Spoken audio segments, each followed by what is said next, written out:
quand je me suis lancée, franchement, à 90%, tout le monde me disait, mais t'es complètement pareil. Franchement, t'as un super salaire. Enfin, pourquoi tu veux te lancer dans des... Et c'est vrai que parfois, t'es sur le terrain et tu te dis, mais pourquoi ils font comme ça? Non, mais parce que les règles, Noël, c'est comme ça. Et tu te dis, mais en fait, il suffirait de faire un mail pour que ça change. Non, mais Noël, c'est pas toi qui décides. Et du coup, c'est hyper frustrant. Et parce que t'es là 3 mois et que tu dis que tu pourrais changer tellement de choses. Aujourd'hui, on a la chance de discuter avec Noël Mendy. Avec elle, on va discuter de sa société dans l'événementiel, du pouvoir du networking pour lancer une société, mais aussi du mindset de l'athlète et comment ça peut vous aider dans l'entrepreneuriat. Noël, bienvenue. Merci. Merci d'être là. Merci à vous. C'est très cool de t'avoir. Merci pour ton temps. Pour lancer un peu les festivités, je vais te lire une phrase qui est sur ton site, que tu connais, et on trouvait que c'était une belle manière de commencer. Oui. Sur ton site, c'est marqué « Chez Between Us, nous sommes passionnés par la création de moments uniques et inoubliables ». La question, c'est qu'est-ce qui rend, selon toi, un événement unique, voire même inoubliable? Ouais. Alors moi, ce que j'aime à dire souvent, c'est que ce qui captive les gens et ce avec quoi on arrive à collaborer avec les gens, c'est les émotions. Pour moi, c'est le truc, c'est vraiment le critère numéro 1 pour qu'un événement, pour moi, il soit réussi. Et du coup, pour que ce soit mémorable et inoubliable, il faut que tu passes par les émotions. Il faut que les gens y ressentent quelque chose. Je prends souvent l'exemple d'un restaurant gastronomique. Quand tu vas dans un resto gastro, tu vas pas te souvenir spécialement du plat que tu as mangé, mais tu vas te souvenir de l'émotion que tu as ressentie. Et je veux exactement que les gens ils aient ce sentiment-là quand ils passent par Between Us. T'as lu Unreasonable Hospitality? Non. Je t'en parlais l'autre jour à toi, non? Ouais, tu m'en parlais l'autre jour. Ouais. La phrase que tu dis, non, mais, je rigole, mais il faut que tu lises ce livre. C'est Mais vrai demain, il faut que tu ailles l'acheter, je sais pas où, mais tu Ok, je vais à la librairie. La phrase que tu as dit, c'est exactement en gros le résumé du livre, on va dire. Oui. Mais il est assez ouf, je viens de le terminer. Et il faut que tu le lises du coup. Ok, parce je le que ce que lirai. tu dis là, c'est assez. Je pensais que tu l'avais lu parce que c'est Pas du vraiment. tout. Ah non, pas du tout. Ok, ouais, tu pourrais écrire un livre alors dans le même sujet. Peut-être. Mais c'est super intéressant. Ok, et c'est un peu cette phrase qui dit, c'est quoi? C'est People won't forget how you make them feel ou un truc dans le Exactement. genre. C'est exactement ça, ouais. Ouais. Mais comment tu passes du coup par les. Enfin, c'est peut-être une question large, mais comment tu enclenches ces émotions en fait à travers un événement? Ouais, alors ça commence dès le processus créatif. Où moi, j'ai des clients qui vont venir me voir en me disant « je veux organiser tel ou tel événement ». Et la première question que je pose, c'est « mais quel est le but de l'événement en fait? C'est quoi l'ADN de l'événement? Qu'est-ce que vous avez envie de faire ressentir à vos clients, à vos prospects ou aux membres de votre famille ?» Et du coup, ils vont dire « de la surprise, je veux qu'ils soient émerveillés, je veux que… » Et du coup, moi, en fait, en ayant capté ces émotions qu'ils veulent faire ressentir, avec mes partenaires, etc., avec ma créativité, je vais réussir à retranscrire ça au travers de l'événement. Donc, ça va être par le choix de la food, le choix du lieu, le choix de la musique, le choix de l'artiste. Et au travers de toutes ces questions que je vais poser, je vais réussir à réaliser ça. Et les gens qui viennent vers toi, ils savent déjà ces émotions-là? Parce que moi, j'ai l'impression que moi, si tu me poses la question, je ne saurais pas quoi répondre. Et voilà, c'est tout. Ça, c'est mon objectif, moi, c'est en tant qu'expert dans le domaine, c'est de parvenir en fait à te faire retranscrire et à me dire de manière complètement authentique ce que tu aimerais faire ressentir. Bon, en général, les émotions, elles sont assez similaires. Hein. C'est la surprise, c'est l'émerveillement, c'est le retour en enfance. Mais parfois, tu vas avoir, par exemple, des couples qui vont te dire je suis très nostalgique du début de notre relation, par exemple, et j'aimerais en fait te retourner à cette jeunesse de notre couple. Et du coup, là, tu te dis, ah ouais, là, ça on m'a jamais demandé, et ça, je trouve ça intéressant. Donc, il va falloir que tu crées de l'intimité, des choses comme ça, au travers des événements. C'est du reverse engineering pour les émotions. C'est exactement ça, ouais. Exactement. Tu as l'émotion, tu te dis comment je peux faire maintenant pour qu'il la ressente à travers différents, voilà, comme tu dis, la nourriture, le décor, etc. Exactement. C'est incroyable. C'est quoi l'événement le plus incroyable que tu as fait? Le plus incroyable que j'ai fait, je dirais mon pique-nique haute couture, le 2e de l'été dernier. Parce que, en fait, quand j'ai créé l'entité, j'avais en tête, moi, je rêve mes événements avant de les créer. Ça, je le dis souvent. Et du coup, littéralement. Je pose la question parce que littéralement. Okay. Non, vraiment. Je les rêve, je les vis. Et souvent, parfois, les gens ils me disent, mais c'est dans ta tête, ça. Et en fait, j'arrive pas à leur expliciter parce que c'est vraiment, je visualise tous les détails, etc. Et là, quand j'arrive et que je vois les convives, je me dis, ah ouais, c'est comme ça que je l'avais rêvé. Donc ça, c'est vraiment un événement ouf parce qu'en termes d'émotion de ce que j'ai ressenti, je me disais, ah ouais, là, j'ai vraiment atteint mon objectif. Tu t'es fait ton propre événement pour toi-même. Ouais, exactement. J'ai fait rêver les gens. Ton propre kiff pour toi. C'est ça, ouais. Et qu'est-ce qui rendait cet événement-là si incroyable? On l'avait organisé déjà sur un domaine viticole à Genève, donc à Dardani. Je peux le citer, hein, c'est le domaine des Essers à Dardani, avec Damien Ramu, qui est une personne que j'affectionne particulièrement. Et quand j'avais créé mon entité, moi, l'idée, c'était vraiment de faire découvrir le patrimoine viticole et vinicole genevois.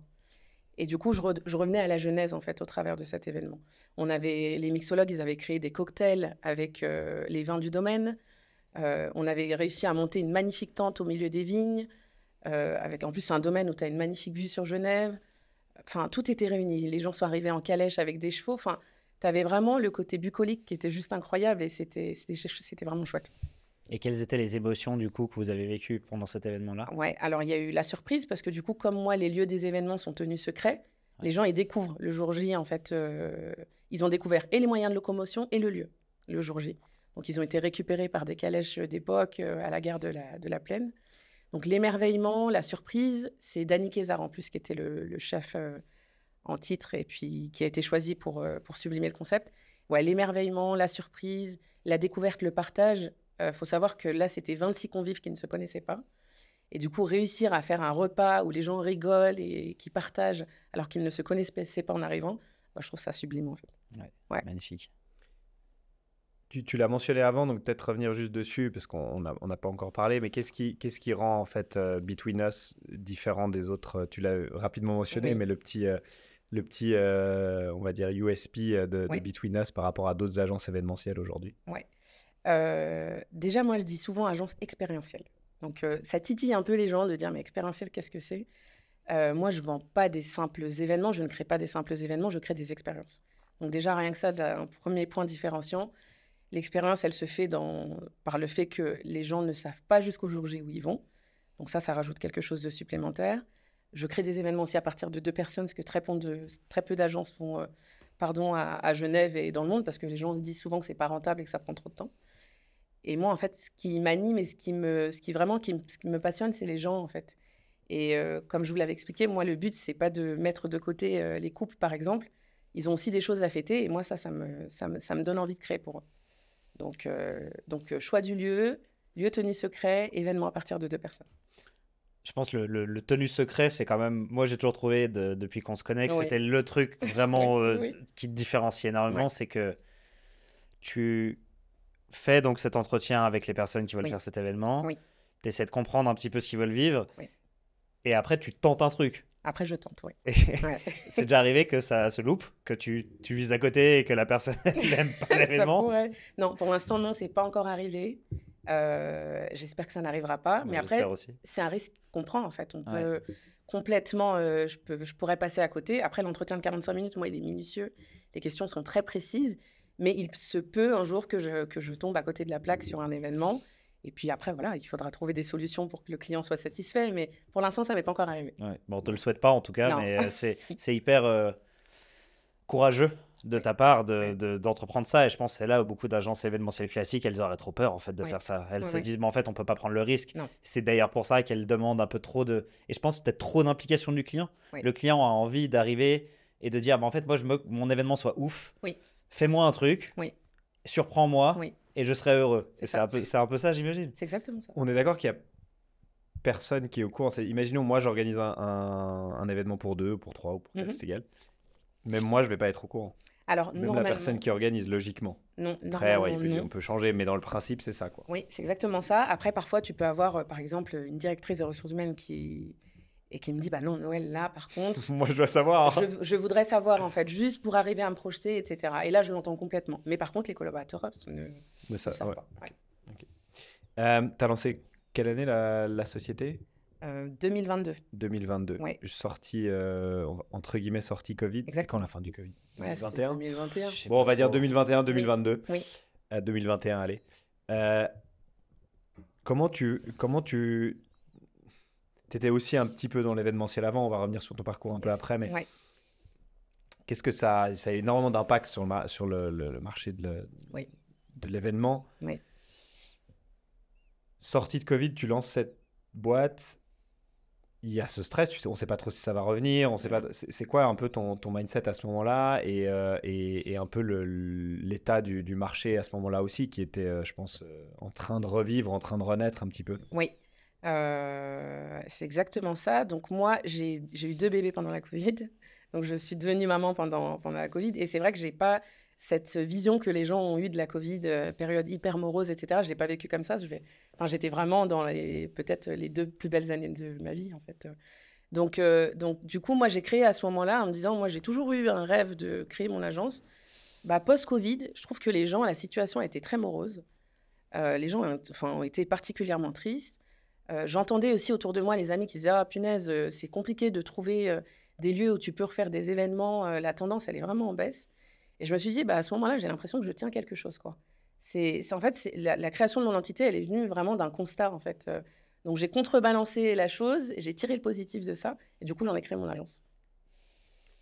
Et est-ce que l'événementiel pré-Covid et post-Covid, est-ce qu'il y a des différences selon toi sur comment c'était de créer des événements avant et maintenant? Ouais, j'ai le sentiment, alors peut-être, ça c'est ma vision personnelle, qu'avant les gens ils faisaient des événements un peu, mais ils s'en fichaient un peu des budgets, de l'endroit où on faisait. Tu savais que ça allait être récurrent tous les ans. Là, la Covid, ça a quand même mis une parenthèse en fait, où les gens ils se sont dit, mais on ne sait pas quand est-ce que ça va reprendre. Ça a repris différemment, je trouve, où les gens avaient vraiment l'envie de vivre des choses. Comme dans un pays comme la France, par exemple, pendant 2 ans, le monde a été coupé. Et du coup, le post-Covid, ça a été... les coûts de communication étaient forcément moins importants. Donc, pour les agences événementielles, il a fallu se réinventer, en fait, en faisant des événements peut-être moins coûteux, mais qui marquent les esprits. Et du coup, revenir aussi pendant 2 années où tu as eu des événements quasiment que virtuels, à du physique, en respectant ces règles de sécurité, etc. Et remettre un peu les gens dans le bain. Mais je trouve que les gens étaient avides de ça, ils avaient envie de ça, de revivre des choses belles, et j'arrivais pile à ce moment-là. Donc c'est une amélioration. Donc c'est une amélioration. Pour moi, ils consomment... je trouve qu'on n'est plus dans l'hyper-consommation des événements. Là, ils veulent des événements justes, en fait. On fait des événements parce qu'on a envie d'eux, et pas juste parce qu'il faut. Mais j'ai l'impression qu'il y a beaucoup... Alors après, peut-être, je sais pas, parce que je tombe dessus, je sais pas du tout si c'est vrai, mais qu'il y a beaucoup plus d'événements qu'avant. Je sais pas, moi je vois en termes... Alors c'est peut-être qu'ils font plus de com sur leurs événements, c'est possible, je sais pas. Hein. Mais j'ai l'impression que voilà, quand je vois des campagnes, des pubs, des machins, je vois beaucoup plus d'événements qu'avant, avec les trucs des lumières. Non, Genève. Ouais. Trucs de lumière dans une église, sur quoi les concerts. Alors ça fait avant qu'ils existent, mais les concerts à la bougie, ça. J'ai l'impression qu'il y a eu une espèce d'une recrudescence d'événements qui se sont... je sais pas, est-ce que c'est parce qu'ils communiquent plus et que ça fait longtemps, ou est-ce parce que moi tout d'un coup j'ai commencé à les regarder, je sais pas, hein, mais ouais, je sais pas, j'ai l'impression qu'il y a plus qu'avant. T'as l'impression, je rêve, ou c'est... J'ai pas forcément le sentiment qu'il y ait plus qu'avant, je dirais simplement que ouais, en termes de communication, ça communique beaucoup plus. Okay. Et peut-être que toi, tu as été aussi affecté par la Covid et que du coup... derrière, là, tu as plus envie peut-être de sortir et que tu fais plus attention à ça. Non, moi, j'étais très heureux. Ah bon, alors. Chez moi, je voulais pas. C'était magnifique. Moi, c'était une très belle période pour moi. Moi, j'étais très heureux. Je regrette un peu, moi, mais mais ouais, j'ai l'impression qu'il y a beaucoup de choses et je trouve cool, hein, dans le sens.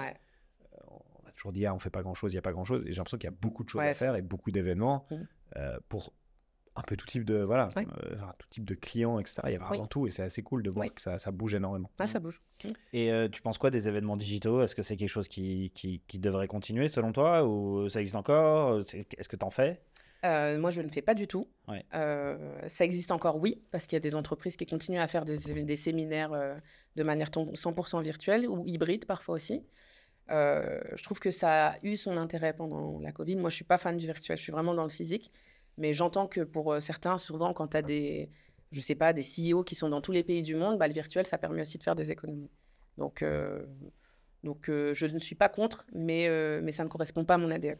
C'est plus difficile de faire vivre des émotions peut-être dans le virtuel que dans le réel. Et est-ce que tu es physique aussi, tu penses qu'il intervient aussi là-dedans? Oui, il y a une grosse part de physique, il se passe des choses. Enfin, je veux dire, comme je dis souvent, on est énergie et 2 énergies qui se rencontrent, il se passe forcément quelque chose. Donc, moi, voir le client échanger, c'est pour ça que j'insiste vraiment pour avoir ce contact, parce que parfois, au travers d'une conversation, d'une petite phrase, il va te dire un truc et tu vas dire « Ah ouais, peut-être que, au téléphone, il ne me l'a pas dit, mais là, je le vois, il me le dit. » Donc, le physique est hyper important. Ouais. Je crois qu'on va arriver à un moment donné où on mettra un truc comme ça, et on sera dans le pique-nique, le pique-nique, etc. On pourra sentir les petites... les roses et les exactement. Tout ce qui est métaverse et tout. Tu y crois ça, toi? J'y crois, et je pense que je me disais, dans 10 ans, Bitwiners, comment je ferais découvrir les concepts à mes clients? Là, pour l'instant, ils reçoivent... pour l'avant, on va dire. Exactement, ouais. Pour te projeter dans l'événement. Voilà, exactement. Et là, je trouve, là, on est en plein dans le mille, là, avec tes lunettes, là, ce sera génial pour eux de se projeter. Ouais, c'est fascinant. Moi, je suis assez. Je crois on va finir par tendre vers ça aussi, un peu à la Ready Player One. Je sais pas si vous avez vu ce film de Spielberg où ils vivent littéralement là-dedans. Ouais. Ça fait un peu peur, mais en même temps, il y a un côté cool. Oui. Est-ce qu'on n'est pas dans une maintenant? Toute la discussion de... mais c'est ça. Hein. Non, mais oui. Qui dit que ça, c'est C'était Travis Scott qui avait fait un concert dans Fortnite, je crois, où ils avaient fait plusieurs millions de personnes étaient venues. Je crois que c'était pendant le Covid. Et c'était un des plus gros concerts qui ait jamais été fait. Je sais pas trop comment ils organisaient ça, mais je suis pas sûr que c'était de la VR, mais c'était. Il y a des très très gros événements digitaux qui se sont faits en tout cas. Mais quand tu vois la sphère, Las Vegas. Ah oui. Tu l'as vu dedans? C'est à la limite, pour moi, c'est à la limite des deux presque. Alors oui, ça reste physique parce que tu dois aller dans l'endroit. Oui. Mais c'est à la limite quand tu vois les trucs où tu t'es projeté dans des. T'as vu ou pas les vidéos où t'es projeté dans des, je sais pas, des univers, des machins. Ouais, pour moi, ça commence à devenir le truc vraiment entre les deux. Ouais, c'est à la limite. Est-ce que tu as besoin d'être assis dans le truc bientôt? Je sais pas. Mais c'est clair. C'est assez fou. Tu disais avant que tu rêvais tes événements. Donc, tu as quand même. Qu'est-ce qui t'a amené à être autant. J'aime pas utiliser le terme passion parce que ça veut plus rien dire, mais autant impliqué ou autant intéressé dans ce domaine-là et d'en créer ta boîte et d'en faire un business? Plusieurs choses. Après, moi, je suis épicurienne dans l'âme. J'ai toujours fait ça depuis petite, les pique-niques en famille. Donc, je ne suis pas très éloignée d'une réalité qui m'a rendue heureuse plus jeune. Et du coup, je me disais, est-ce qu'on a besoin de chercher parfois midi, 14h, faire des grosses formations, reprendre un doctorat? J'ai repris mes études, moi, pendant un moment, en me disant, je vais peut-être faire prof de français, etc. Et en fait, tu reviens à la source. Finalement, tu reviens à ce qui te rendait heureux, ce qui te faisait vibrer quand tu étais plus jeune, les beaux moments que tu as partagés, ce qui est magique. Et du coup, comme je disais, post-Covid, et après avoir donné naissance à 2 enfants, je me disais, j'ai vraiment envie de renouer avec ça. J'ai l'impression de m'être un peu perdue en cours de route, là, les 10 dernières années, je t'assure. Et je disais, j'ai envie de revenir à quelque chose qui m'anime vraiment, j'ai envie de vibrer. Et je ne suis pas allée chercher bien loin, en fait. Quand j'ai créé mon agence, c'est parti d'un constat vraiment basique. Faire découvrir des lieux que les gens ne connaissent pas, renouer avec des pique-niques. Le pique-nique, il n'y a rien de plus simple à faire, tu vois. Et se dire, on arrive à rendre ça gastronomique, haut de gamme. Et, donc, je ne suis pas allée chercher bien loin, en fait. C'était là, à l'intérieur de moi. Avant, tu étais organisation internationale. Oui. Donc, comme tu dis, un gros changement. Gros changement. Le déclic, ça a été quoi Alors, le déclic en termes potentiellement événementiels, oui, ça, tu en as parlé, mais le déclic entrepreneurial, on va dire, de dire, je laisse, je sors on dit souvent la cage dorée un peu, etc. On sort de ce truc et c'est un move qui n'est pas facile à faire. Quoi. Non, c'est clair que c'est pas évident. Hier, je faisais le constat, je disais, mais quand je me suis lancée, j'ai demandé à lui, j'ai demandé à elle. Franchement, à 90%, tout le monde me disait, mais t'es complètement pareil. Franchement, t'as un super salaire. Enfin, pourquoi tu veux te lancer dans des... Mais moi, le salariat, ça me convenait plus, en fait. Être régi par des règles. Et en plus, les Nations Unies, c'est des steps et c'est des steps, c'est des process et des process. Franchement, c'est chronophage à souhait et je me retrouvais plus dans ce monde. En fait, je me disais, mais j'ai l'impression de perdre mon temps, littéralement. Donc, je disais, je me retrouve plus, ça correspond plus à mes valeurs et à mon ADN. Je vais créer quelque chose qui convient à mes valeurs et à mon ADN. C'est intéressant que tu aies eu cette résistance-là. C'est quoi? C'est tes collègues, c'est tes amis, c'est ta famille? Il n'y a personne qui t'a encouragé à aller lancer ton projet? Alors, oui, les gens encouragent, mais ils ont peur souvent, en fait. Ils te disent, mais attends, et si tu te retrouves sans boulot, tu vas faire comment? C'est pas grave, j'ai 10 ans d'expérience. Je retrouvais un boulot, tu vois, c'est pas la difficulté. Mais moi, j'avais envie de ce challenge. Moi, j'ai été athlète de haut niveau plus jeune. J'étais triple sauteuse et il me manquait ça dans ma vie. Tu sais, ce piment, ce truc qui fait que quand tu fais les prépas France, quand tu as ce mindset qui fait que tu te challenges. Et j'avais l'impression au quotidien de ne pas me challenger. Et du coup, alors, il disait, ouais, c'est cool, ouais, truc. Et à un moment donné, il y en a plein qui me disaient, mais tu vas te casser la gueule, quoi. Et en fait, non. Ouais, c'est dommage qu'on ait encore cette attitude, je trouve. C'est assez suisse, finalement, aussi, ici. Ouais. Et j'ai l'impression que c'est aussi les gens, quelque part, au fond d'eux, ils ont un peu envie de faire un truc aussi, mais ils ont tellement peur et du coup, ils rabaissent un peu les autres. Ouais. Pour pas qu'eux aillent faire quelque chose. Après, ils vont se sentir mal. Après, ils vont se sentir mal une fois que toi, tu l'as fait. Puis quand tu te seras planté, parce que ça arrive. Je dis pas que toi, tu vas te planter, mais je dis si un jour tu te plantes et tout, ou si quelqu'un se plante, tu essaies quelque chose, tu te plantes. Bah, tu vois, je Je t'avais t'avais dit. dit. Et ça, c'est un truc Au lieu de te dire, c'est pas grave, machin, ça va aller. C'est ces tu vois, gens-là, en ils même temps, attendent que ça, hein. en même temps, ils attendent que ça. Ouais. En même temps, je t'avais dit, t'avais meilleur temps de prendre un boulot. Ouais, mais faut pas écouter. Moi, je dis Non, mais souvent, c'est dur des hein, fois, c'est dur parce que ouais. ça peut être des gens proches, ça peut être. Oui. Et c'est pas facile des fois parce que c'est vrai que malgré tout, on a quand même si on est sûr de soi, on se dit, ah, mais je vais monter un truc et tout. On n'est jamais 100% sûr. On a toujours un petit pourcentage où on est là, attends, machin, est-ce que je fais le bon move? Est-ce que c'est. Donc forcément qu'on va écouter d'une certaine manière. Et c'est dur de pas écouter, de pas entendre ça parce qu'on se pose aussi la question nous. Et ça nous pousse pas dans la bonne direction, quoi. Oui, c'est vrai. Enfin, pas tout le monde, mais beaucoup de gens autour ne poussent pas forcément dans la bonne direction. Non, mais donc bravo déjà d'avoir fait ce pas-là parce que c'est pas évident. Il y a beaucoup de gens qui l'auraient pas fait, donc c'est beau. Merci.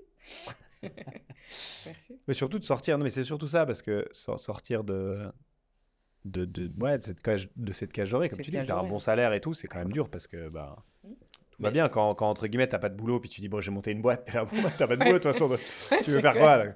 Mais quand t'as un bon job, un bon truc, ça roule.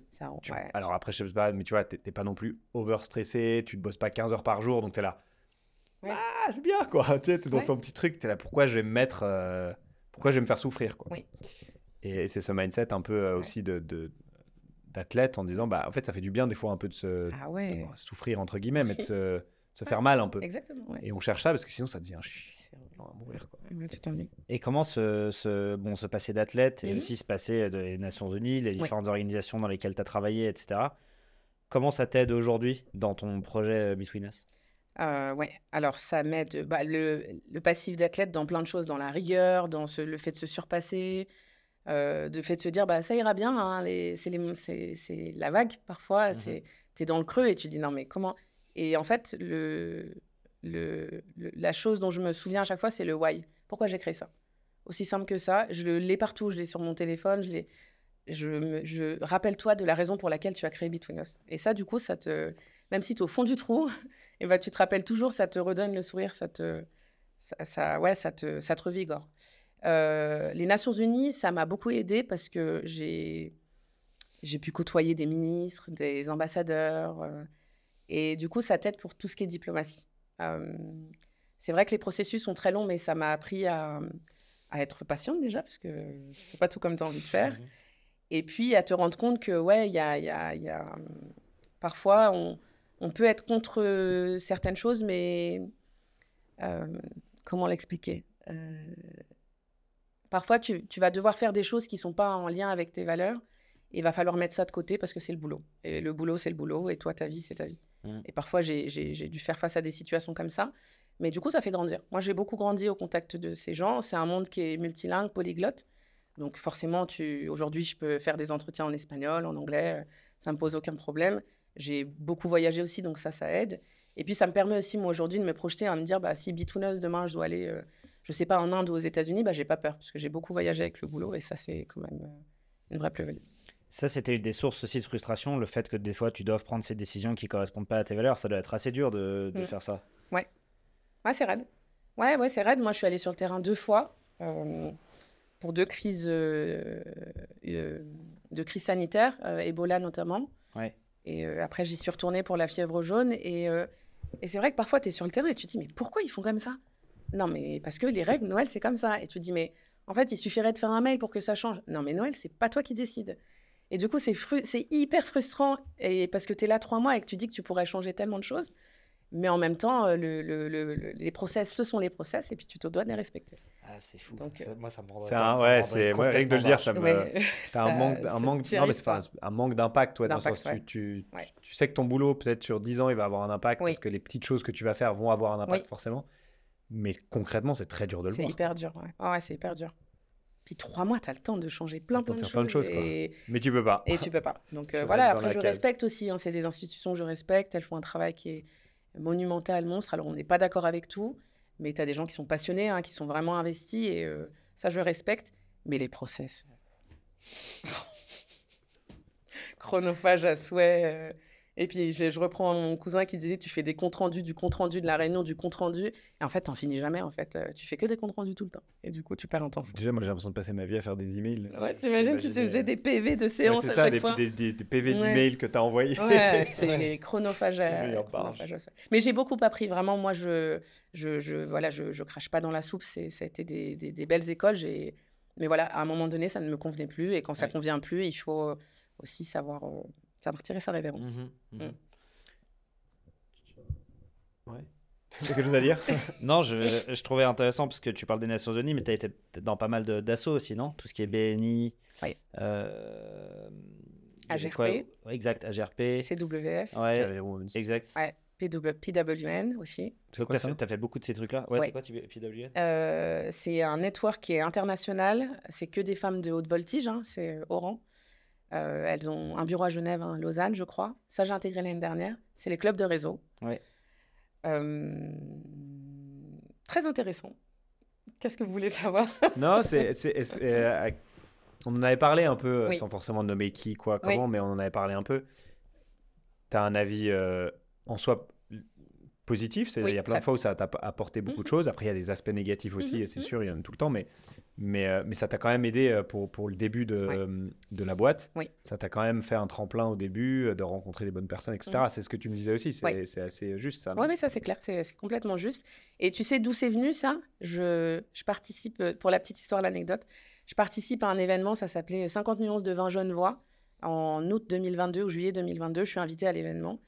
Et là, je rencontre la femme de Pierre Maudet. Le soir, je rentre chez moi, je reçois un mail de Pierre Maudet qui me dit « Ah, ma femme m'a donné votre carte de visite, je suis allée sur votre site. » Et je me dis « Pierre Maudet, c'est une blague ou quoi ?» Je pensais que c'était un fake email.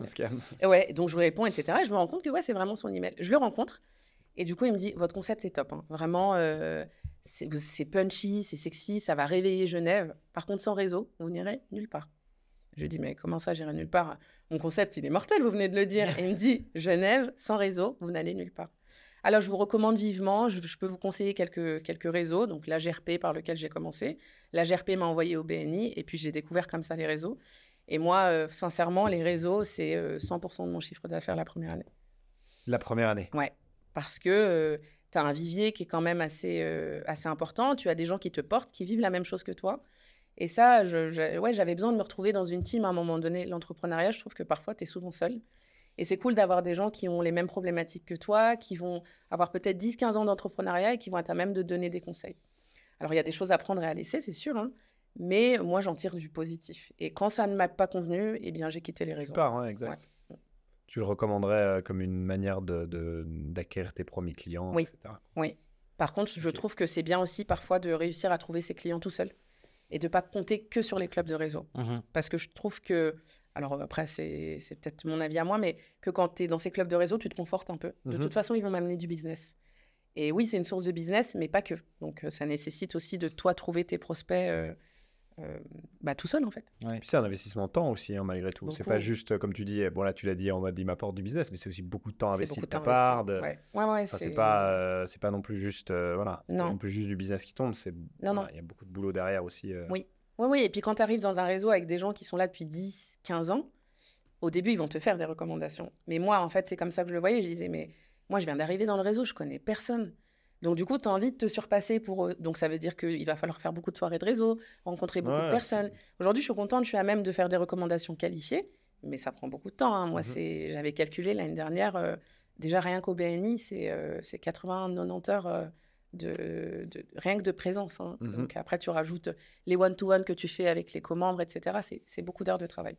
Et ça, l'avantage, du coup, c'est une fois que tu es dans le réseau, que tu connais bien un peu tout le monde, tu es à même, quand quelqu'un vient te parler d'une problématique, de la diriger vers la bonne personne. C'est ça vraiment la plus-value de ça. Oui, la plus-value, c'est ça. Et même ceux qui ne font pas de business, ils disent j'ai pas réussi à faire de business, j'ai pas fait de business. Par contre, j'ai rencontré le notaire qui m'a permis d'ouvrir ma boîte, j'ai rencontré les investisseurs qui m'ont permis d'eux, j'ai rencontré la banque qui m'a permis d'eux. Et en fait, tu crées vraiment un microcosme autour et un écosystème. Et c'est ça qui est, je trouve, la vraie plus-value. Faut pas le voir qu'en termes de rendement financier.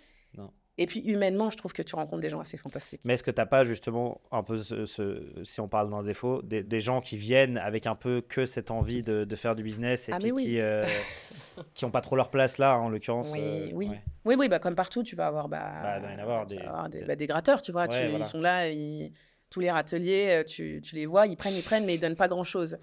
Mais tu t'arrives vite. C'est vrai que tu vois souvent les mêmes. Tu les vois tout le temps les mêmes. Mais ils donnent rien, qui grattent. Toi aussi, t'es là,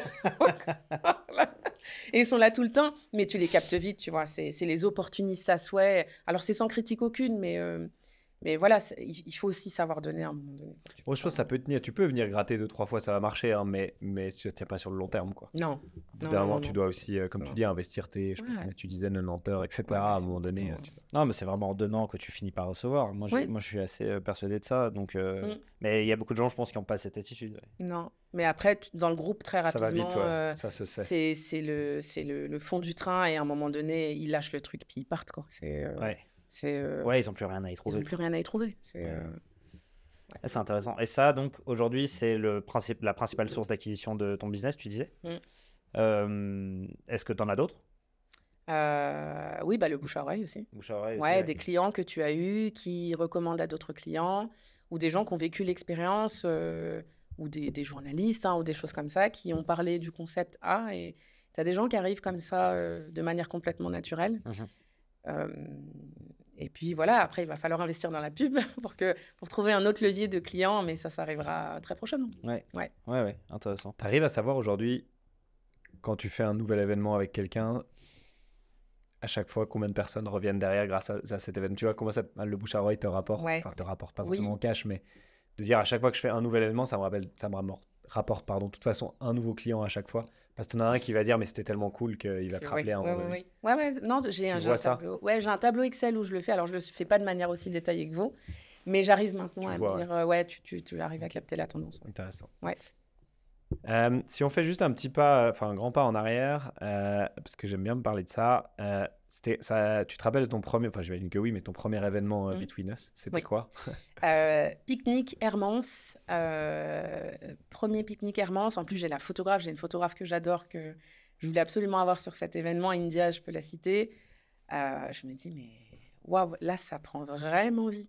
Donc, il voulait un apéritif dans les vignes, un dîner sur la plage. Donc, vraiment un événement en deux volets. C'était un client privé? Oui. Ok. Ouais. Et tu dis, oh là là là, est-ce que je vais y arriver à gérer toute cette logistique? Et en fait, ça a roulé, quoi. C'était fantastique. Je repense à ça avec beaucoup d'émotion parce que tu te dis, ah ouais, c'est bon, on y est là. Là, c'est concret, c'est réel. Ce sont des vrais clients. Punaise, ça le fait, quoi. Là, tu bossais pas à côté, hein. Là, t'étais déjà à fond dans la boîte. Non, là, j'étais encore en poste. Ok, t'étais encore en poste et t'as organisé ça à côté. J'ai organisé ça à côté. Au début, je faisais ça un peu discrètement. Et après, à un moment donné, ça te prend trop de temps. Et après, tu retournes bosser et tu dis, oh, mais qu'est-ce que je fais là, punaise? C'est le plus dur. Je pourrais faire tellement de trucs. Et tu dis, non, mais en fait, c'est plus possible, quoi. Donc t'as fait combien d'événements avant de partir complètement, à peu près? Ou un seul? Non, j'en ai fait quelques-uns quand même avant de partir. Ouais, j'ai dû en faire 4-5 avant de partir. Ok. Ouais, tu voulais quand même avoir quelque chose d'un peu viable avant de... Ouais, et puis j'avais envie de voir si la mayonnaise, elle prenait, tu vois. C'était un peu la question, parce que comme ça, les gens ils se disent, ah ouais, c'est génial ce que tu fais, mais est-ce que les gens osent? C'est ça le truc, en fait. C'est toujours comme ça. C'est toujours ça, là. Je pense que c'est... Et donc, du coup, j'avais besoin peut-être d'être rassurée par rapport à cet aspect.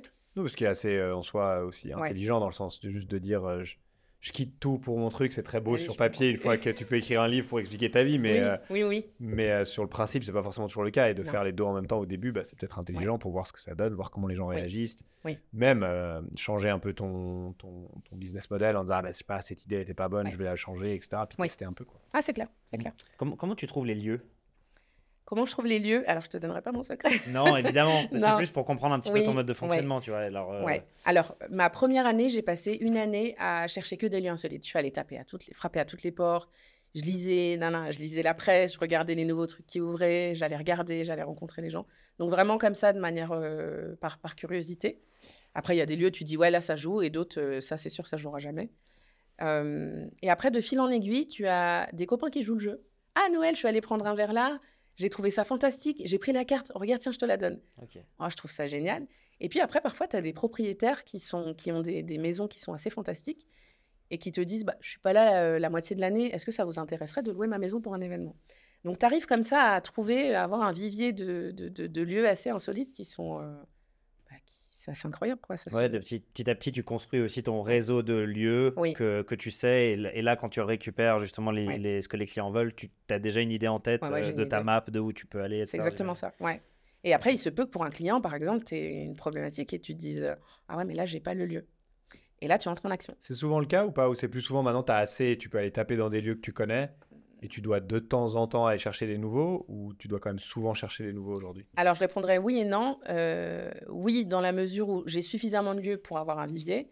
Moi, ce que je ne veux pas, c'est créer 2 fois le même événement dans un lieu. Donc, du coup, ça rajoute une problématique. Tu te mets une petite complicité en plus. Mais si c'est pour des privés? Même, j'ai jamais créé 2 fois un événement dans un lieu identique. Ah, même pour des gens totalement différents? Même pour des gens complètement différents. Je trouve que ça alors, en tout cas, je parle pour moi. Dans mon processus créatif, il y a un truc qui bloque dans ma tête et qui me dit bah, va chercher autre chose. Mais au bout d'un moment, tu n'auras plus de lieu. Bah, bien sûr, sinon j'aurais plus de lieu à un moment donné. Mais là, je suis encore dans le début. Donc, tu vois, j'ai encore besoin de ce piment qui fait que ah oui, tu vas dans des nouveaux lieux et tu découvres des nouvelles choses. Okay. Parce que je suis au début.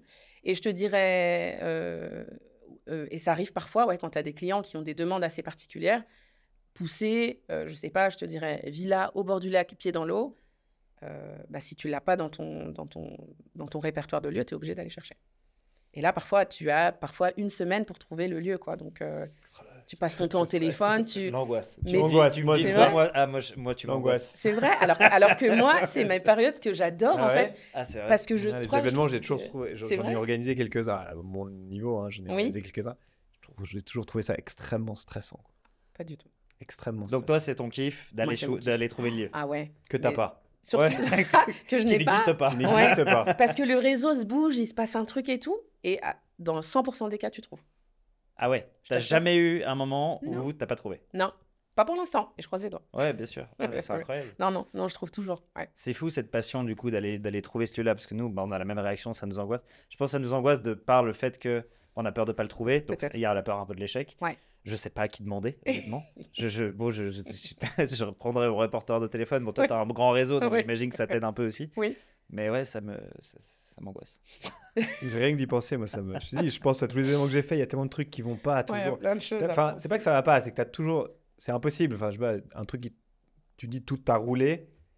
Oui, mais parce que tu as réglé des problèmes au fur et à mesure. Tu fais que de régler des problèmes concrètement dans un événement. Il y a ça, tu le règles, les gens voient pas forcément, etc. Donc ça roule, mais tu fais que de régler des problèmes. Tu as toujours des trucs qui marchent pas, c'est obligatoire. Il n'y a jamais tout qui se passe bien. Non. Et ça, c'est un truc, quand tu sors, moi, chaque fois que je sortais de ces trucs, j'étais là, j'étais lessivé, quoi. Et heureusement, c'était une fois par année. J'avais une année pour m'en remettre, moi. Mais c'était, à chaque fois, c'était vrai que c'est beaucoup d'énergie, quoi. C'est vraiment un truc. Et t'as des gens qui sont meilleurs. Enfin, moi, j'étais pas spécialement bon là-dedans, donc c'est normal. Mais t'as des gens qui sont. Qui nourrissent de ça, quoi. Exactement, ouais. Ouais, c'est dingue. T'as fait tu parlais des pique-niques haute couture de tout à l'heure. Ça s'est passé comment, par exemple, Dany Kézard, c'est pas vraiment ton concept de base, non, vu que tu organises des événements pour les gens. Là, c'était plus un événement que tu organisais toi, plus pour faire un buzz, ou comment ça s'est passé, ça? Ouais, alors je me suis dit, en fait, l'été dernier, je me suis dit, mais comment je vais faire pour que les gens découvrent le concept? Et je me suis dit, je vais créer des événements grand public, entre guillemets. Bon, là, c'était 26 places. En me disant, je vais créer 2 éditions. Ça crée aussi un peu du FOMO. Ouais, c'est du FOMO. Ouais, c'est pas bien joué. Je vais créer 2 événements, 2 pique-niques qui n'auront rien à voir les deux. Donc, le premier, ils ont mangé les pieds dans l'eau. Donc, c'était un concept en soi. Et le deuxième, c'était le pique-nique que j'ai mentionné plus tôt. Et je me disais, il me faut une tête d'affiche. Il me faut un chef qui soit dans l'air du temps, qui soit créatif, qui... Et pour la petite histoire, je regarde Top Chef avec mon mari et je vois ce cuisinier, en fait, ce chef qui est aussi rappeur avec ses tresses blondes. Je dis, non, mais lui, il est mortel. Et je dis à mon mari, je vais bosser avec lui. Et il me dit, non, mais tu sais même pas comment tu vas le calculer. Et tu sais comment ça se fait? Je vais sur Instagram, je lui écris. Il me donne son numéro, je l'appelle, on se voit sur Genève, je lui présente mon concept. Il me dit, ton concept, il est mortel.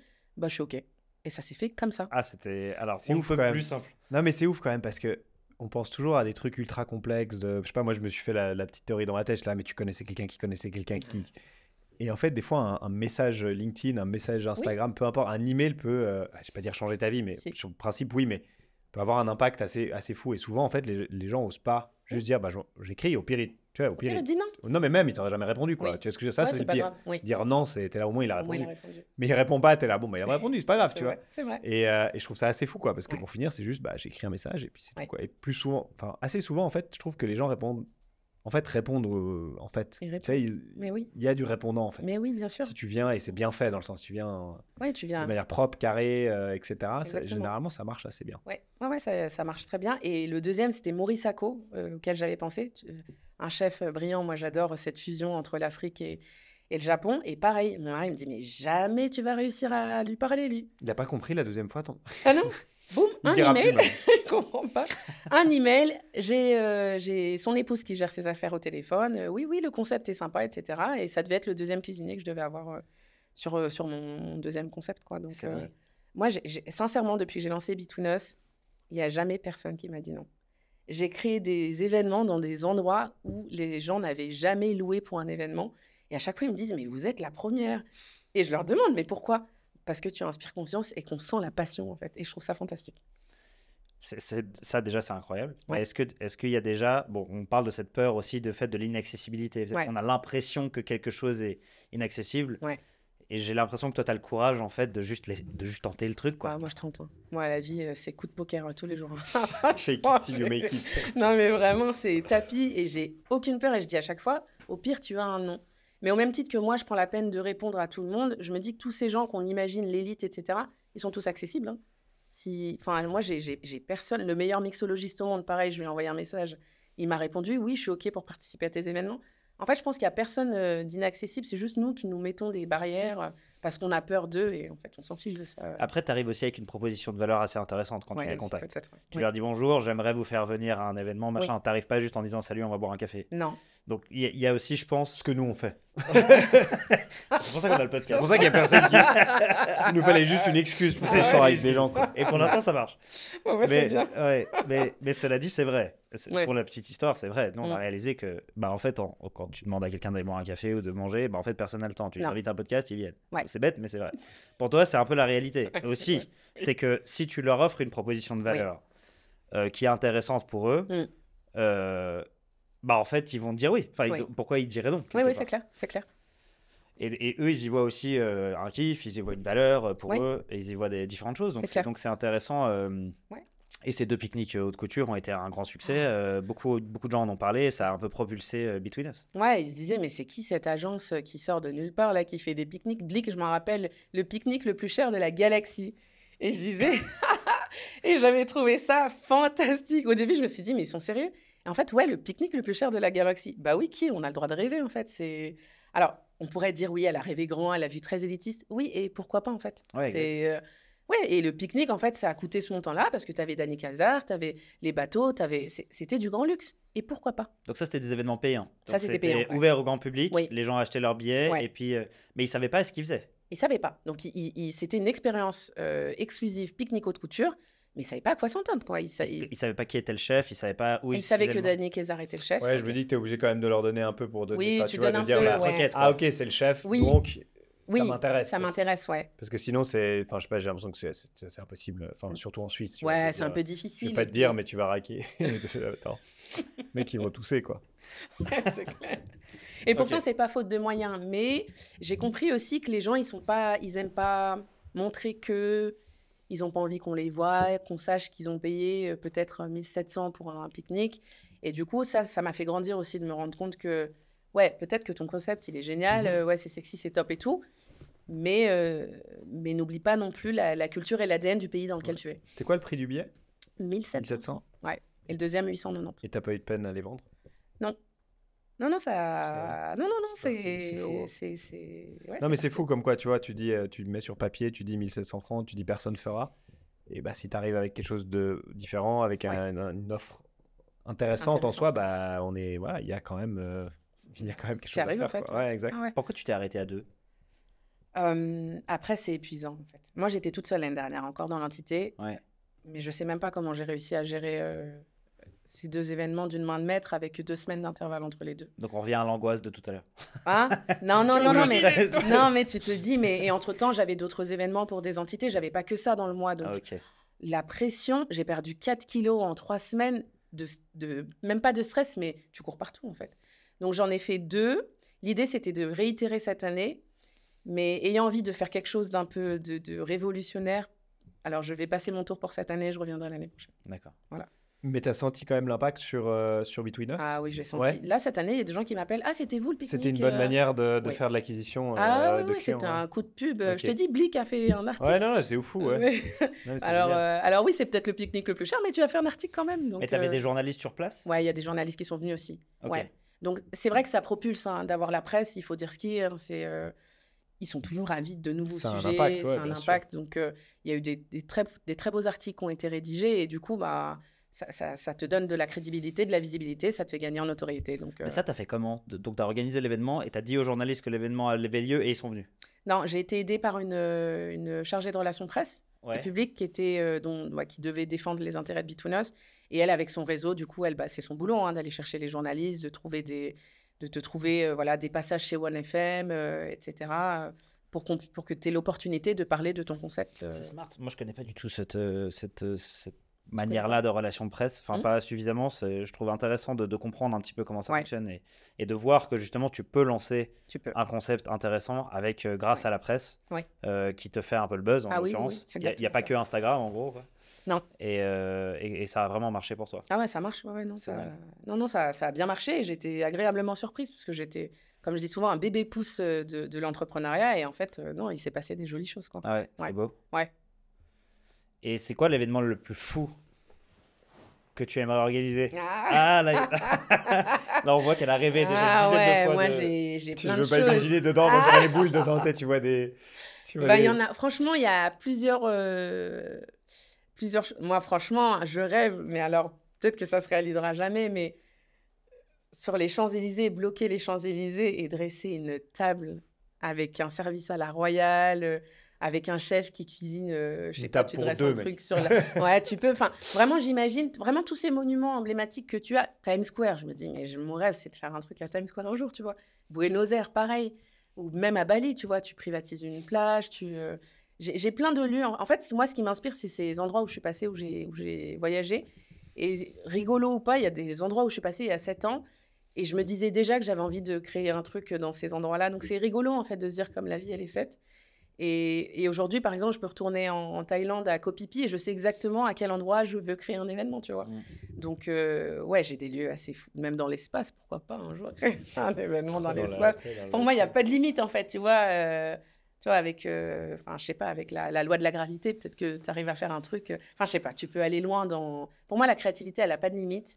Tu peux aller où tu veux, en fait. La seule limite, c'est notre imagination. Ah, ça fait rêver. C'est quoi, du coup, là, tu parles justement en dehors de Genève, on va dire, ou en dehors de la Suisse. C'est quoi un peu l'avenir pour toi dans 5-10 ans, Between Us? C'est quoi? C'est une boîte internationale? Ça ressemble à quoi si on dit dans, allez, 10 ans, pour faire un peu dans loin. 10 ans. Parce que 5, c'est assez proche, mais c'est demain, j'ai l'impression. C'est demain. Disons 10. Ouais. L'idée, moi, c'est de faire grandir Between Us tout en conservant les valeurs. C'est vraiment cette transparence, continuer de rêver, de créer, de mettre vraiment les besoins du client au centre de ça. Mais moi, mon rêve, ce serait d'avoir une agence à New York, une agence à Bali, une agence en Thaïlande, une agence à Dakar, vraiment, et de faire rêver les gens dans des lieux insolites et de tourner comme ça à travers le monde pour créer des choses assez fantastiques.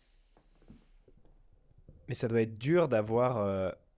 parce que c'est aujourd'hui tellement toi la force... Enfin, c'est toi, tu vois, donc la force créative et de la boîte, de trouver des gens qui sont... Tu vois, là, pour dire, nous, dès qu'on a parlé d'événements, on va stresser. De trouver des gens qui ont cette même... tu trouveras peut-être jamais quelqu'un qui... Ouais. Voilà, mais c'est difficile, mais c'est un challenge en soi. De trouver quelqu'un qui est autant... inspiré par les événements, qui a autant envie de donner de l'émotion à travers ces événements, etc. C'est un gros challenge, quoi. C'est un peu ma crainte de me dire, oui, Between Us New York, mais qui va te gérer à New York? Tu peux pas te dupliquer, en fait. Donc, comment tu vas faire? Et c'est l'expérience que j'ai vécue l'année dernière où je suis arrivée en fin d'année en me disant, mais j'arrive plus, en fait. Là, j'ai vraiment beaucoup. Et du coup, c'est là que tu commences ton process de recrutement. Et qu'on le croit ou non, en fait, tu arrives toujours à trouver des passionnés. Alors, ils seront différents de toi. Moi, l'idée, c'est pas d'avoir des clones dans mon équipe, mais c'est d'avoir des gens qui ont des compétences qui sont différentes des miennes et qui arrivent à apporter une plus-value, en fait. Donc là, je travaille avec des collaborateurs et on n'est pas pareil, mais dans l'ADN, c'est clair qu'en termes de valeur, on est vraiment complètement alignés. Mais être plus créatif sur les réseaux sociaux, plus créatif sur une stratégie de com. Et je me dis, ouais, c'est des gens avec lesquels j'ai envie d'aller loin, en fait. Vous êtes combien aujourd'hui? On est 5. Ok. On est 5, donc je travaille avec 5 freelances.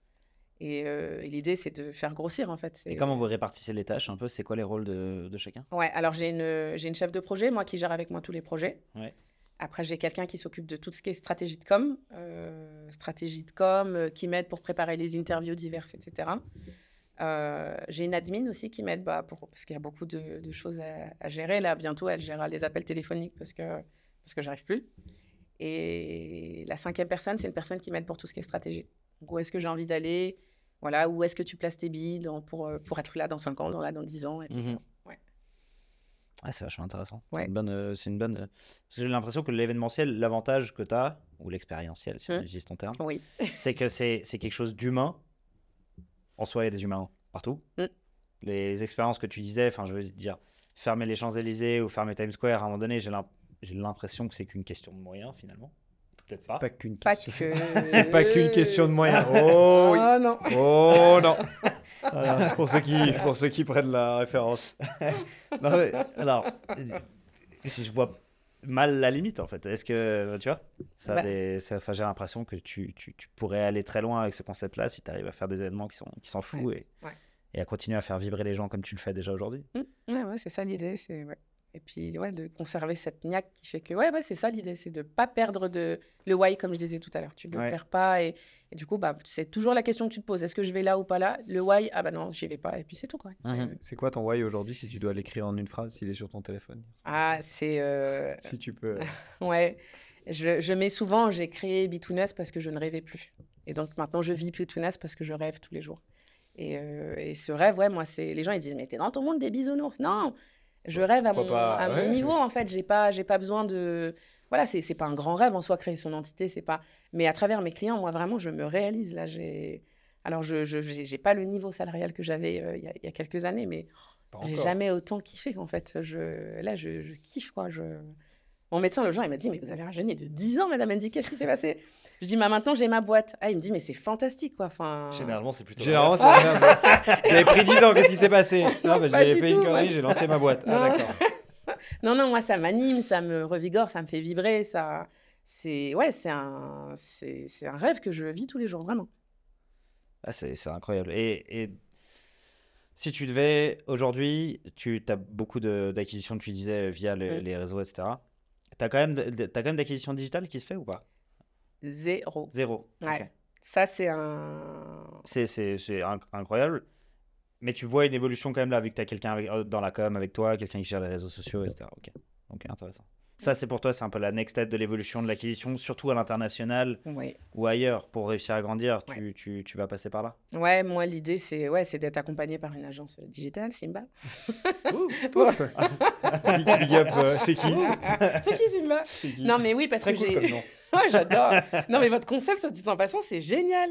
Vous faites rêver à travers... Ouais, vous me faites rêver. En plus, le Roi Lion, ça a fait rêver. Enfin, moi, en tout cas, moi, ça m'a toujours fait rêver. Ouais. Je trouve ça génial. Enfin, ouais, c'est d'être accompagné. En fait, moi, je trouve que pour l'instant, un élément dans lequel je dois m'améliorer, c'est d'aller convertir sur les réseaux sociaux. Je reçois des tonnes de messages. C'est génial ce que vous faites. C'est fantastique, c'est beau.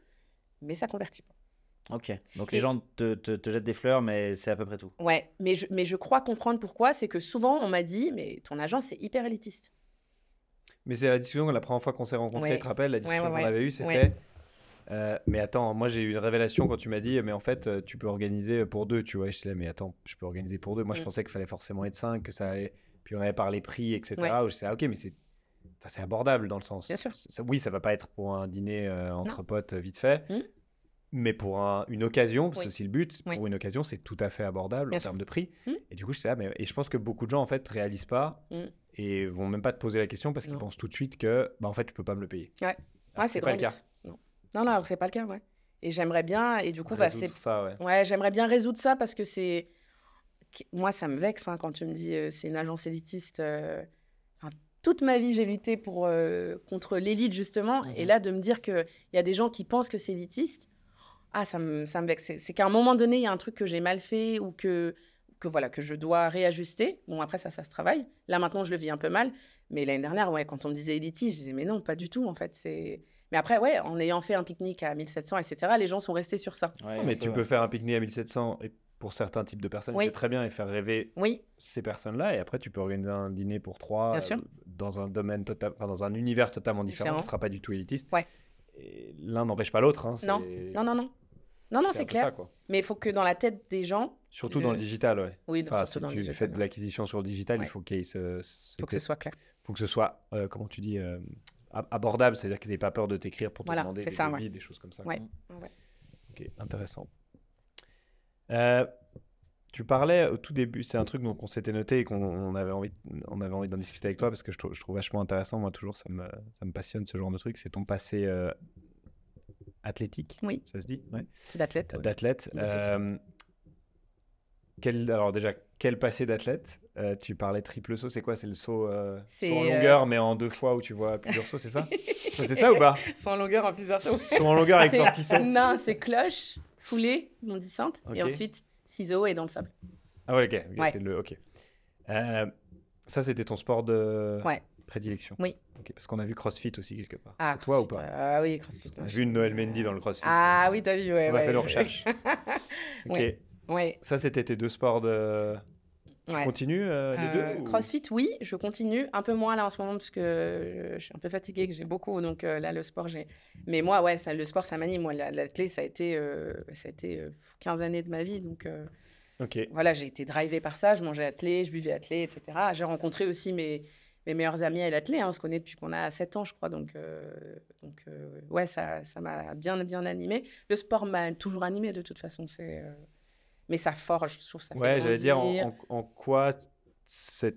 Parce que juste faire, je parle pas de je fais du tennis de temps en temps, vraiment le côté je me pousse au sport et je vais vraiment à un niveau supérieur. T'as aidé dans ta vie entrepreneuriale aujourd'hui, alors dans ta vie peut-être de tous les jours, mais je dirais principalement dans ta vie entrepreneuriale, qu'est-ce que ça t'a apporté, qu'est-ce que ça t'a amené? La rigueur, je dirais.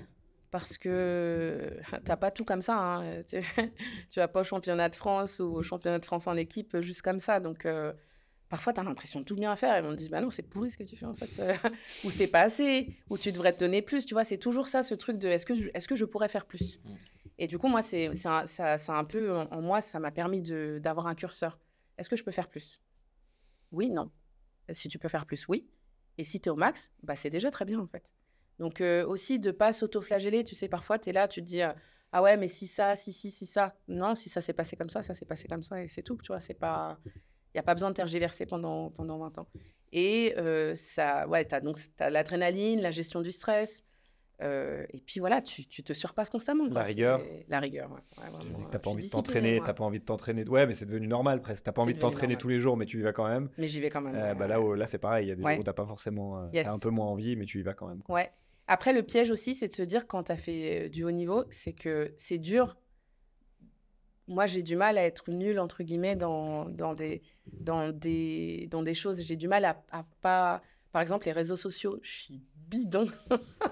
Je déteste et ça me frustre parce que je me dis mais je pourrais tout faire pour en fait tu peux pas être bon partout en fait, tu peux apprendre. Alors là j'ai appris en 1 an, j'ai vraiment beaucoup appris, mais tu peux pas exceller dans tout. Et là du coup je me suis résignée, c'est bon, c'est pas pour moi, tu délègues à des gens qui sont experts dans ça et puis c'est très bien aussi, tu vois.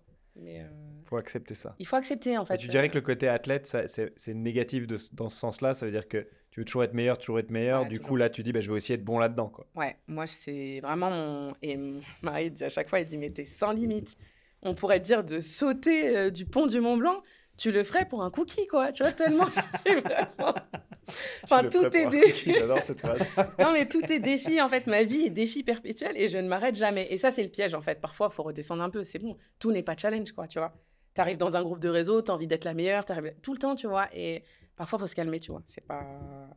Ouais, parfois, je me dis, calme-toi. Et comment on finit dans le triple saut? Parce qu'on est nul à la longueur. Non, Parce que je suis en longueur. L'athlétisme, quand t'es enfant, tu fais un peu tout. Non, tu fais un peu tout. Et puis après, moi, après, c'est physiquement, c'est de manière complètement métabolique où tu as plus d'aisance dans telle chose que dans d'autres. Tu vois que tu es meilleur dans un truc. Tu vois que tu es meilleur dans un truc. Bien, et puis du coup, comme tu grandis et puis athlétiquement, la vie t'a gâté. Donc du coup, tu vas danser en fait. Ouais. C'est drôle. Ouais. Ah, j'ai toujours été assez fan d'athlétisme. Je trouve ça cool aussi comme sport à regarder et à suivre. Ouais. Mais je me suis toujours dit, je serais incapable de faire Mais ça. si, tu seras capable. Je te vois bien sur 800 mètres, toi. Je cours assez vite. Bien sauter dans les vagues de sable. Je cours assez vite. Je bien sauter dans les vagues de sable, moi. Je cours assez vite. Mais moi, je suis plus sport d'équipe. Je trouve intéressant le côté cohésion, etc. J'ai toujours eu plus de mal dans les sports individuels. Alors que j'ai du mal. Je pense j'ai besoin d'être nourri par des gens qui sont par les autres. Ouais. Toi, t'as pas du tout ça du coup, parce que j'imagine. Bon, t'as de l'équipe aussi dans l'athlétisme aussi. Oui, c'est. Mais c'est quand même très individuel la performance.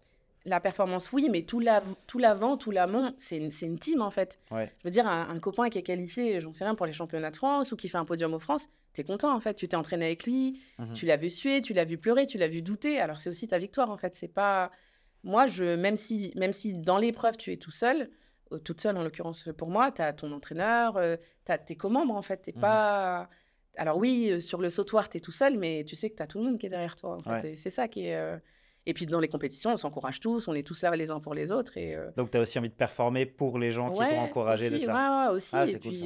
Et puis quand tu fais des déplacements, par exemple pour les France, c'est toute l'équipe parfois qui part avec toi. Et ça, c'est chouette en fait, je trouve. Ouais, c'est chouette. T'as le bon mix entre les deux. C'est un bon mix, hein, ouais. Moi, je sais pas, tu me demandes à moi, je trouve le bon mix entre les deux. T'es en équipe, mais après, au moment de performer, c'est toi, quoi. C'est toi, ouais. T'es pas vénère si l'autre ira. Non, c'est vrai. Tu peux t'en vouloir qu'à toi-même. Dans l'équipe, il y a la frustration des autres qui performent pas. Qu'il faut apprendre à gérer. Mais je trouve pas mal ce truc d'équipe, mais en même temps, après, quand c'est le moment, c'est genre, en même temps, c'est toi. C'est ton moment. Voilà. C'est clair. Je trouve un bon. Mais au relais, par exemple, vous êtes 4, hein. T'as ton moment, t'as ton 100 mètres toute seule. Tu dis vous, on fait pas de relais, nous. Bientôt, on va s'en encore. Faire, on va s'y mettre. On va courir avec mon petit bâton derrière Max pour lui filer, là. Attends-moi, reviens ici. Mais voilà, t'as des moments tout seul et t'as des moments en équipe. Et c'est ce que j'aime bien. Je trouve qu'il y a un bel équilibre. Ouais, c'est cool. Et puis la transmission. Moi, j'ai entraîné aussi beaucoup les jeunes. Et ça me passionnait, en fait. Donc, ça m'a appris aussi à transmettre, comment tu fais pour apprendre à un loulou de 6 ans, comment tu fais du triple saut. Ça nécessite de la pédagogie. Donc, je me suis formée, etc. Et du coup, ça m'a appris plein de choses, en fait. J'ai trouvé ça super dur. J'avais fait l'école de foot en tant qu'entraîneur. T'as vu ? Entraîner les gamins qui ont 4, 5, 6 ans, c'est super dur. Ouais. On part tous mais surtout que t'en as... Arrête de manger la chaussure de Michel. Reviens ici. Surtout que j'en avais 50, tu vois. Ouais. Et c'est... 50 ? Ouais, on était 3 et il y en avait 80-90. Oh, mon Dieu. Et puis ils sont répartis en 3 groupes. Je préfère organiser un pique-nique de couture. C'est l'enfer. C'est super dur. Mais surtout qu'un gamin, tu essaies de lui expliquer un truc. Déjà, il t'écoute à moitié, il comprend pas. Il comprend pas tout, ouais. Et donc, c'est vachement formateur de réussir à apprendre à des gamins. Ouais. Je me souviens aussi quand j'ai fait répétiteur. Ça aussi, c'est très dur. Oui. Répétiteur de maths. Expliquer à un gamin de 5-6 ans que 2 plus 2, ça fait 4. Ouais. C'est un concept qui est très spécial en réalité. Il faut avoir bien, on dit que normalement il faut avoir. Tu peux pas apprendre quelque chose à quelqu'un si toi tu l'as pas extrêmement bien compris. Ouais, mais tu peux pas comprendre que 2 plus 2 fait 4, c'est juste. C'est inné quoi. C'est genre, il y a 2 et 2, ça fait 4. Ouais. C'est tellement basique comme concept que tu peux pas vraiment l'expliquer en fait. Ouais. Et ça, j'ai trouvé ça très compliqué. Ouais. Et c'est un peu pareil en sport. C'est réussir à expliquer pourquoi une passe dans cette direction-là, ça a du sens. Oui. Pour un enfant, c'est très dur à enregistrer. C'est vrai. Et ça, je trouve que tu apprends pas mal avec ça. Ouais, tu apprends énormément. Puis même la patience, quoi. Ouais, exact. Tu disais c'est un peu lié à ça. Exact, c'est la patience. Parce que si le gamin il comprend pas et que tu lui dis, bon, écoute. Ouais, bon, vas-y, tape le ballon. Amuse-toi. Tu vas pas aller bien loin. Non, tu iras pas bien loin. Ouais. T'as lancé la boîte 2022, tu disais ? Ouais. Ça fait 2 ans, on va dire. Donc, tu es en plein dans les débuts encore, malgré tout. Si tu devais donner un peu un conseil à quelqu'un qui aujourd'hui te dit, bah voilà, je travaille à l'ONU, je vais partir, je vais me lancer, c'est quoi le conseil que tu lui donnerais ou les conseils que tu lui donnerais ? Je dirais de se défaire complètement de de la sécurité financière. Alors, on s'entend. Ça ne veut pas dire qu'il faut faire n'importe quoi et qu'il faut se lancer. Voilà, j'ai pas dit que j'allais faire pom-pom girl et que je partais de... C'est pas du tout ça l'idée. C'est simplement de se dire, si tu arrives à te défaire de toutes ces choses, ah oui, mais tu as un super salaire, ah oui, mais tu payes pas d'impôts, ah oui, mais en fait, tu fais rien de ta vie. En fait. Donc déjà, la base, ce serait de se défaire de toutes ces choses que tu penses être des acquis ou des choses qui t'empêchent d'avancer. Ça, c'est la première des choses.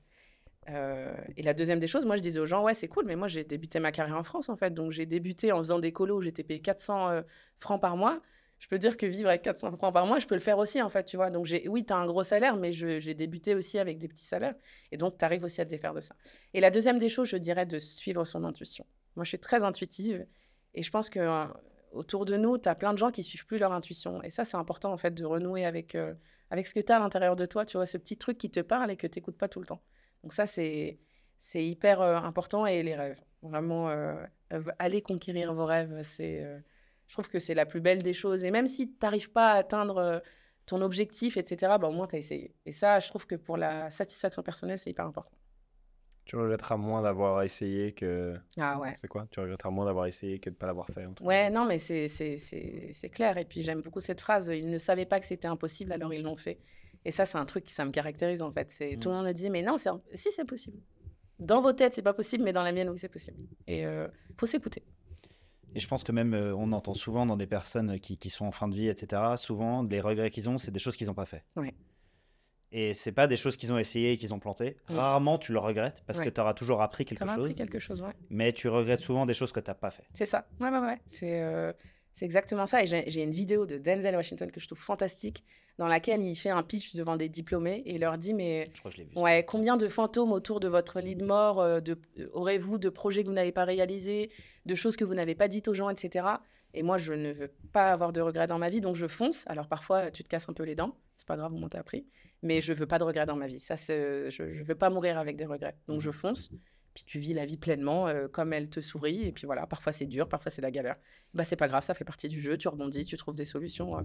Et puis moi, je crois beaucoup en la loi de l'attraction. Et je trouve que quand tu veux quelque chose, ça c'est un conseil que je donnerais aux gens. Les choses que tu reflètes, elles arrivent à toi, tu vois. Si tu reflètes de la passion, de la positivité, du sérieux, bah, les gens, ils vont te faire confiance. Et ça, faut pas l'oublier, en fait. Alors que si tu es là, tu râles tout le temps, tu grognes, tu fais que de bouder, bah, en face, tu vois, tu vas attirer ce type de choses. Et ça, c'est important aussi, je trouve, quand tu te lances. C'est dur, certes, tu as plein de choses à gérer, etc. Relax. C'est passion, positivité et tout va rouler. Ouais. C'est un bon slogan. Tu veux déposer le brevet? Je te donne les droits. On va la mettre en tagline de la prochaine boîte. Ouais. Je crois qu'on arrive à notre question traditionnelle de fin. La question simple, ouais. La question la plus facile de la discussion. C'est moi qui la pose. Vas-y, lance-toi. C'est très formel en plus, on dit. C'est vrai.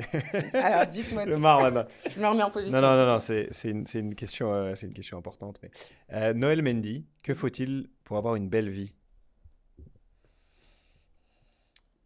Il faut, pour moi, être bien entouré. Avoir des projets qui nous transportent. Belle vie, pour moi, c'est des enfants, forcément, parce que maintenant j'en ai 2, c'est important. Un bel équilibre. Beaucoup de positivité et de rêve. Pour moi, c'est ça les ingrédients magiques pour avoir une belle vie. Très beau. Merci beaucoup. Merci à vous. Merci beaucoup. Merci pour ton temps. Merci à vous. On a bien ri. Ah ouais. J'ai appris des choses aussi sur vous, c'était chouette.